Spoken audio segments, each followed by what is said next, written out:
سلامونه ملګرو، دا حیات خان ورلد دی چې زه ته تاسو ته مخاطب یم. نن د سره په یوه اهمه موضوع خبرې کوم. را سره اوسئ، دغه ویډیو پوره وګورئ. ما ډېر خلک ولیدل چې نن سبا په یوه بیمارۍ کې یو عذاب کې مبتلا دي چې هغه بیمارۍ ته ډاکټرانو صاحبانو دغه یو نوم ورکړی دی انزایټي. ملګرو، الله تعالی په هیڅ چا باندې دومره بوج نه اچوي چې انسان یې نشي برداشت کولی، ځکه چې الله تعالی زموږ سره د اویاو میندو همره مینه کوي. که موږ وګورو دغه مرض چې چاته هم لګېدلی دی، د هغه سره چې کښېنې لږ ډېر خبرې ورسره وکړي، دا د شک نه هم لګېدی شي، د وینې د کمي د لاسه هم لګېدی شي، خو زیاتره یا داسې یو کار انسان سره شوی وي یا کور پې یو لوډي چې هغه یې برداشت ونه کړي او د دغه مرض ته دغه خبره منتقل شي. نو ملګرو، دغه مرض چې دی دا هیڅ مرض نه دی. د سره 15 منټه مقابله کول غواړي، زیات نه 15 منټه. کله چې 15 منټه مقابله تاسو د سره وکړه نو دا مرض تلې راغلی وایه، خو ډېر زر به درنه ځي، کم از کم لږ وخت غواړي، 10-15 ورځې غواړي، خو دی به په ځان باندې حاوي کوي نه. دغه ویډیو چې تاسو ته ښکاري کومه پیشکه چې دا یو جاندار سیز دی او دومره معصوم، دومره وړوکی چې د 50% زیات وزن په ده باندې پروت دی. پته نه لګي چې دی ورسره دغې وزن سره څه کوي، یا د کور دی یا هر څه چې دی، خو دی همیشه رواني. کله چې زه وینم دی، ما ډېر زیات دا دلته ولیدل، زموږ په ځي کې ما هلته کار کولو، شاته یو ځنګل دی د کور شاته، په هغې کې ټینکۍ ده د اوبو، د ټینکۍ کې دی هغې ټینکۍ سره دی ډېر ځایونه نو نن مې ډېر زیات ولیدو. ذهن ته مې دا خبره راغله چې ولې نه په دې باندې هم یو کار کول غواړي او ځان له مې ته یو نتیجه وباسله چې واقعي دا خو ډېر زیات یو اهم کردار ادا کوي.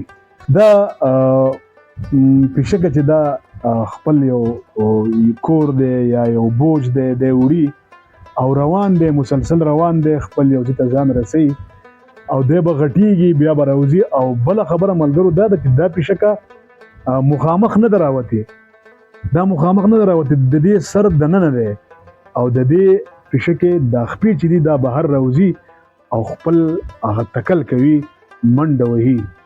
د دې ما ته یو خبره را یاده شوه چې زمونږ والد محترم خدای بخلی، الله دې وبخي، داجي خوږ داجي، هغه په څه وخت کې د دې بیمارۍ ښکار شوی و.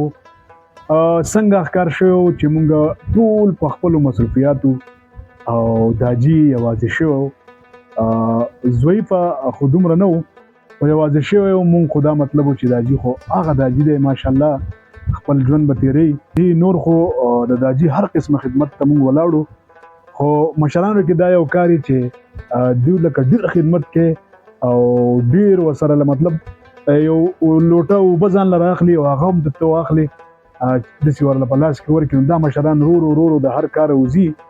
نو مونږ باید دا مطلب چې داجي خپل یو ورزش کېږي، لږ لږ ګرځي، داجي به روغ وي. خو مونږ د دې نو خبر چې داجي یوازې شوی او مزغو ته یې دغه ذلیله او یو مرض دشمن ننوتی و. خو ډېر زر پې مونږ پوه شو او داجي لږ لږ علاج یې موله وکړو او الله تعالی زمونږ د دې ګڼې سره زمونږ شکر دی، ګڼ کور دی، ماشومانو شعورونه او دا منډې، دا چغې چوغارې، داجي ډېر زر واپس راغی خپل ځای ته. او کله چې د داجي وخت پوره شو، الله رانه واغستو.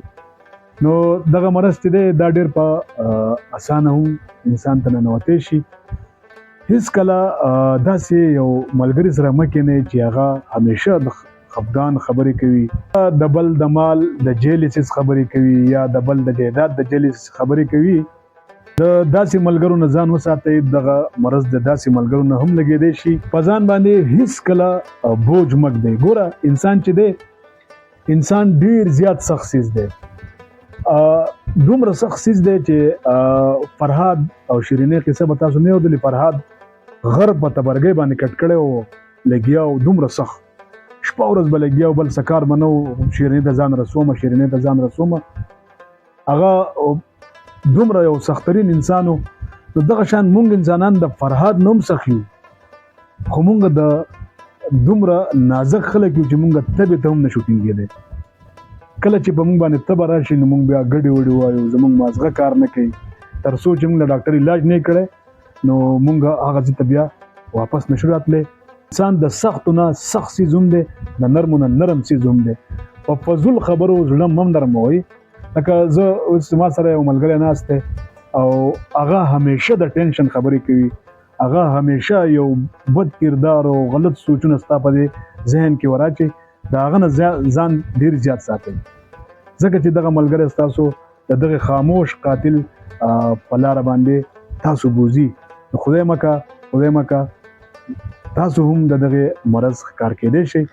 د دې مرض نه آسان بچ کېدلی چې د دې سره زیات نه زیات 15 منټه مقابله ده.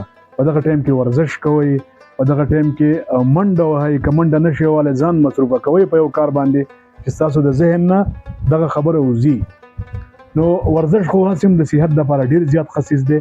که ورزش مو کوو نو انشاءالله دغه مرض بیا نشته.